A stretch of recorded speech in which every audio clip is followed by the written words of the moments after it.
Here's what's been making the business headlines in sub-Saharan Africa this week. Ethiopia is not yet being let back into a United States duty-free trade program that had been a boon for its textiles sector. Access was cut to the Africa Growth and Opportunity Act, or AGOA, in January 2022 over the conflict in Tigray.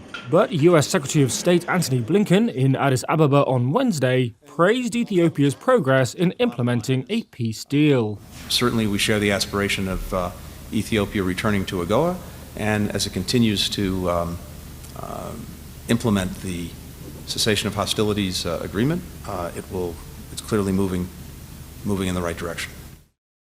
Africa's biggest gold mine is set to be created in Ghana through a joint venture announced by Goldfields and Anglo Gold Ashanti. The companies are combining their Tarkwa and Idwapri mines, but said they are not considering a full-scale merger.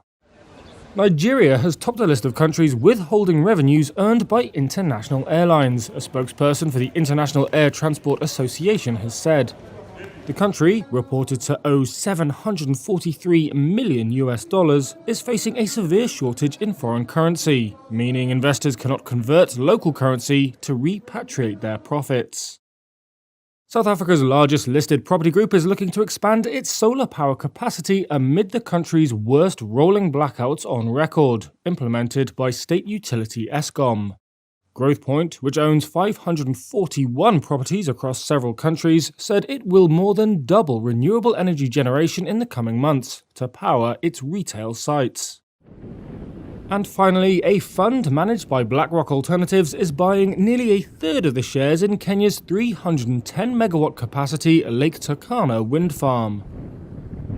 Climate-focused funds like the Climate Finance Partnership are increasingly training their sights on Africa, which offers growing demand for clean energy and other climate infrastructure.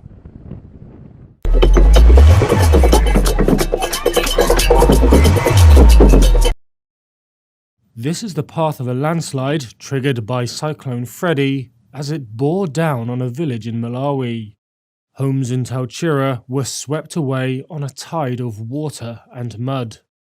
Residents say 32 people died and 18 are still missing. The death toll across Malawi, Mozambique and Madagascar since Freddy first made landfall in February continues to rise. Over 400 people are now confirmed killed.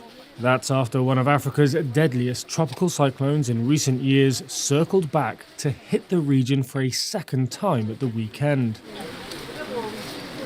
For the survivors, thoughts are now on how to rebuild their lives while still haunted by the devastation that was unleashed. At a school in Tauchira, Chifundo Mwei was among residents receiving food parcels from the government on Thursday. It will be hard to go back to that place in peace, because what we heard and saw then will always be in our minds.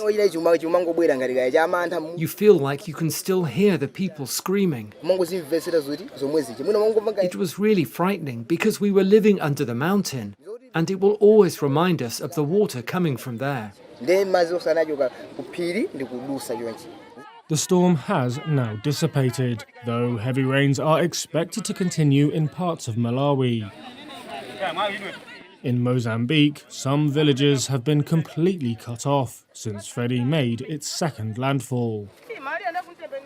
A spokesperson for the disaster relief agency said boats and other means have been mobilized for search and rescue. By this time, people will now be starving, he said, and in need of food and medical assistance.